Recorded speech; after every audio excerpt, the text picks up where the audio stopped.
ladies and gentlemen, and in this tutorial I'll show you how to install a 500 gigabyte Western Digital SATA hard drive. I've got a mount free case, so I don't need any screws, but I don't know about you guys, you might need some other mounts, so always please refer to your case manufacturer or the wherever you bought the PC from and you want to upgrade it. Just refer to them and ask them about how to mount the hard drive if you don't know. But I've got the mount free for my hard drive, and it's just simple. Basically you just stick them into the holes where the screw's supposed to be, and you end up with a hard drive looking something like this. Okay, so my PC is up and ready, waiting for the hard drive to be installed. So if you get the hard drive, and with the clips from that side, we'll insert it into the slot and push it in. Hear the clicks. Yeah. And then twist the PC around.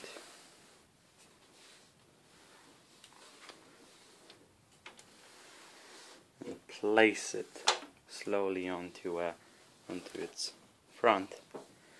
We can see that this hard drive has been just connected. There is many slots, so what you'll need is a SATA connector.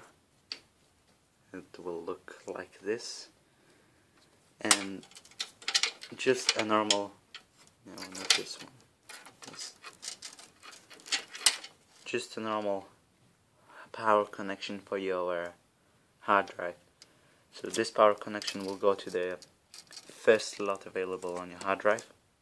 Press it firmly, and then the SATA connection will go to the second slot available on your hard drive.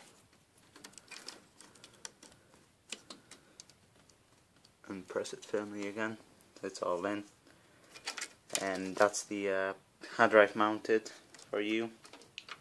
When you boot up your PC, you'll need to install drivers. Otherwise, if you got Windows 7 and Windows XP or Windows 8 for now, you won't need to install any drivers. The hard drive will get detected automatically.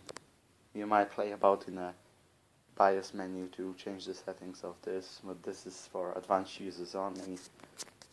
And thank you for watching this quick tutorial on how to install a SATA hard drive WD HD 500 gigabytes, and stay tuned for more tutorials on how to install.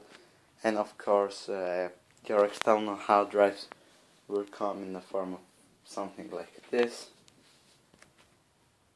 and all you'll need to do is basically some external hard drive to come with a power cord as well. So plug it into your power cord, power plug, and USB goes into well, obviously USB. So thank you for watching this tutorial. Stay tuned for more videos. Thank you.